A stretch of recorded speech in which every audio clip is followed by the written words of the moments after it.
Hola besties, welcome or welcome back to my channel. JavellAshanti here, and it is officially Christmas.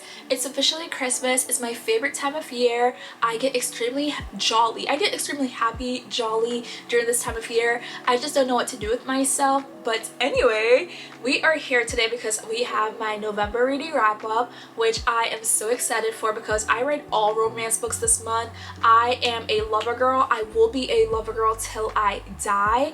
And these books has just, you know, they fuel my delusions. They're the reason why my standards are so high. I'm gonna stop rambling. If you haven't subscribed yet, definitely go ahead and subscribe to my channel to see more of me. I make book-related content, I make lifestyle content, and I have a little bit of everything on here if we're being honest. So definitely go ahead, check out my other videos and subscribe. And without further ado, let's get into this video. Pull up in the make me say, let me do that shit again. Start with a book that made me cry. I was reading this book coming back from Jamaica on the plane. I was sobbing my eyes out and I was hoping the person next to me did not notice. It is The Last Letter by Rebecca Yarros. The Last Letter is about Beckett Gentry and Ella.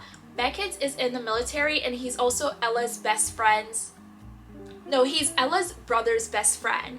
And so Ella's brother writes a letter to Beckett and tells him, if you're reading this letter, I'm dead and I need you to take care of my sister. Now Ella has a lot going on in her life, a lot of bad things going on in her life that she really needs support.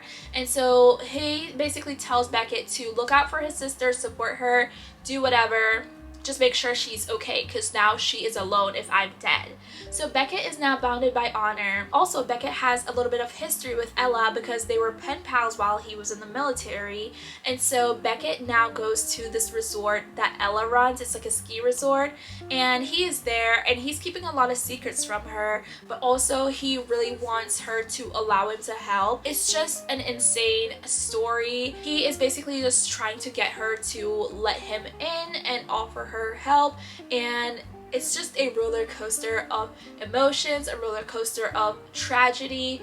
It is a phenomenal read. I absolutely loved Beckett's character. He's like strong, like very macho, but also like really soft on the inside. He's just everything. This book was good, but it also made me cry, and I was like, it kind of felt like she threw in this last little tragedy at the end just to kind of like, I don't know what her reason was, but I did not appreciate that. I don't appreciate my feelings being played with like that. Either way, it was a very, very phenomenal read. It's so good though. I will give it 4.5 stars. Then I read book 2 and book 3 of Kings of Sin series.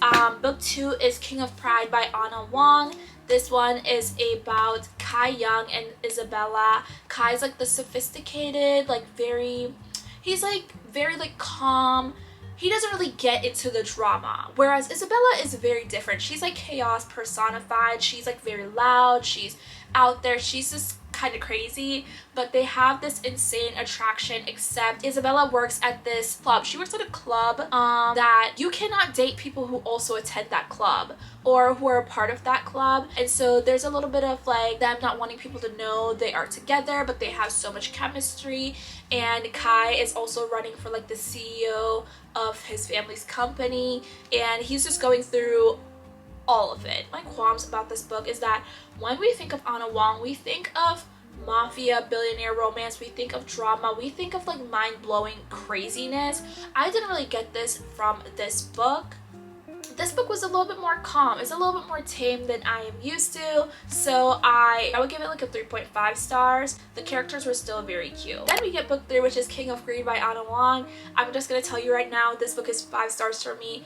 Absolutely obsessed with it. When I tell you I went through this book so fast, this is what we think of when we think of Anna Wong. We think of spice, drama, maybe a little bit of killing, murder.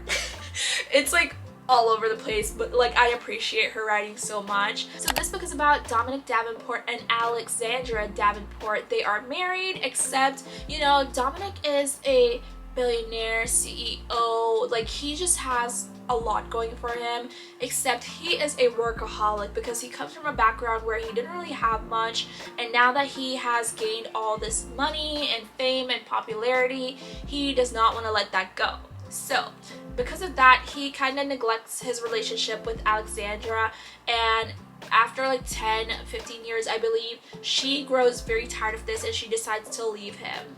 So the rest of the book, he spends his time realizing that, you know, he shouldn't have let his work come in front of his relationship, and he is trying to get her back. This book has so many themes that I love. Like, I just absolutely love. I love when the guy's absolutely obsessed with the girl, or, you know, he's like head over heels in love with her. That's like one of my favorite things, that we get so many backstories on both Allie and Dominic, and seeing him come from humble beginnings and gaining so much, and also coming back home to himself. I thought that was really cute. It was very important, and I don't know, I just love the themes in this book, and I love the spice as well.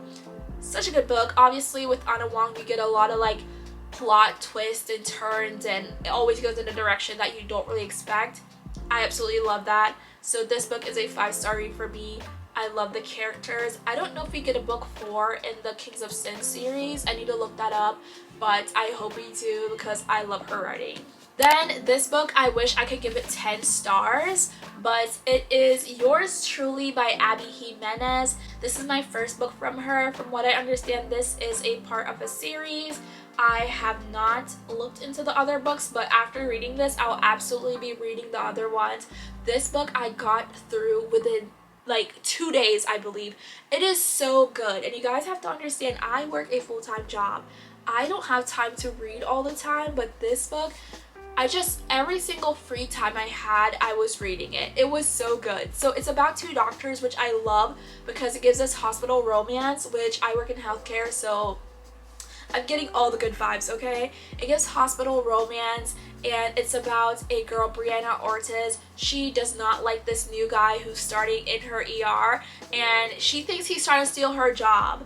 And he has anxiety, so he's a little bit weird with her, so she just doesn't understand it. So she's not really out to get him, but she hates his guts. Then he writes her a letter, and that letter just changes everything for them, and they start writing a letter back and forth.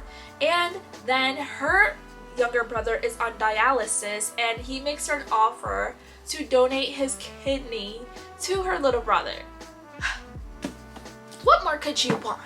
So he offers to donate a kidney for her little brother, and she can't help but fall in love with, you know, his humor. He's also very attractive, he's also very smart, and they just get along on so many different levels.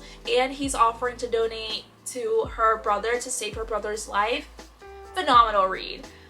This book has themes of anxiety, and I think mental illness, depression. It's also about like divorce, miscarriages, or infertility, stuff like that. It has so many good topics that it talked about, and it talked about it in such a gentle way that is like easily consumable. It offers, you know, it's just a great read. It's written very well. I'm absolutely obsessed with this book. If I could give it 10 stars, I would. 10 out of 10 for me.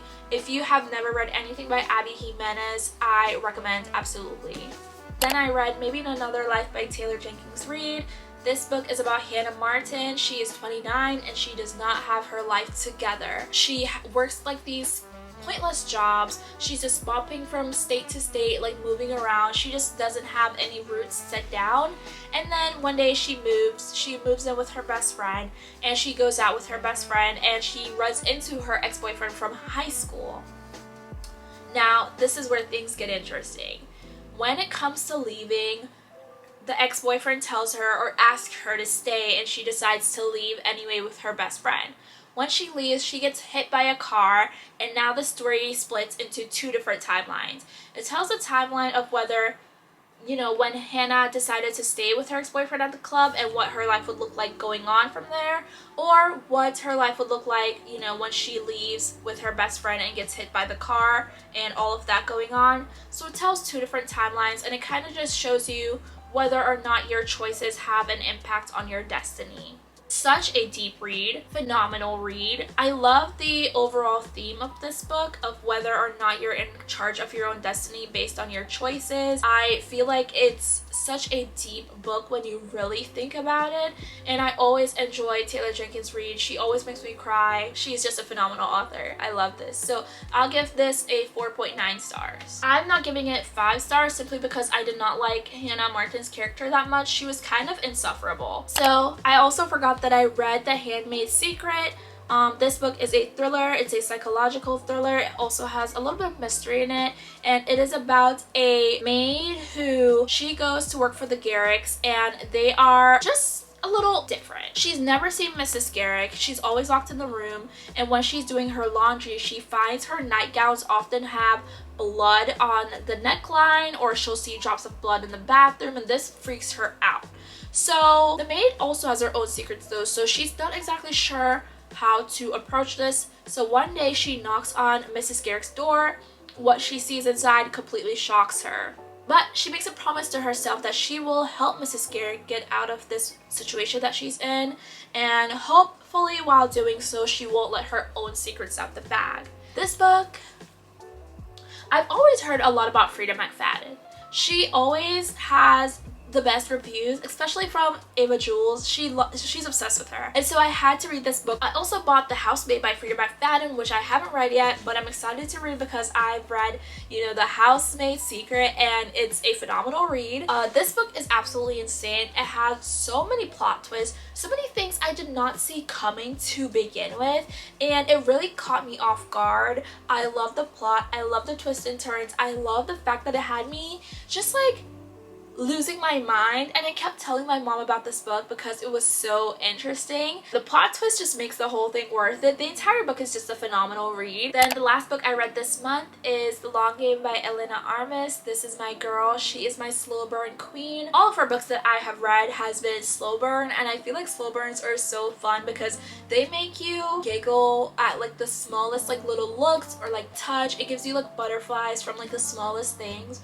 Whereas like if you're reading a spicy book, you just wouldn't really feel the same. I don't know, I just love slow burn, and I feel like she does it so well. She's the author of The Spanish Love Deception, The American Roommate Experiment. Alright, so this book is about Adeline Reyes. She is a little bit of a hot mess, and she works for her father's company, which is the Miami Flames or the Miami Heat. She gets in a bit of trouble. Instead of firing her, her dad sends her off to North Carolina to coach a girls' soccer team, a little girls' soccer team, which she is not happy about. Getting there, she runs into this guy, Cameron Kildani. He is a ex-professional soccer player. She hits him with her car, and so they don't have the best start, and from there they just really can't stand each other, except she could really use his help to coach this girls' soccer team. Except he is set on running her out of town, but helping this ragtag children's team is Adeline's road to redemption, and she's playing the long game with or without Cameron's help.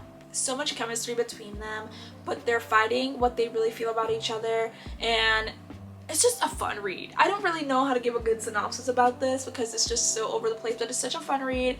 It's a slow burn. It's a little bit silly. I feel like I like the other two books more, but it's still very enjoyable. I do like the characters. I love Cam's character, obviously, and I will rate this like a 4 stars.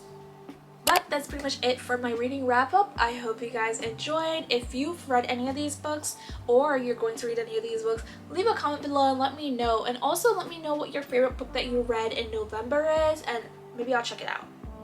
Thank you guys so much for watching. I love you guys so much, and I'll see you guys in my next video.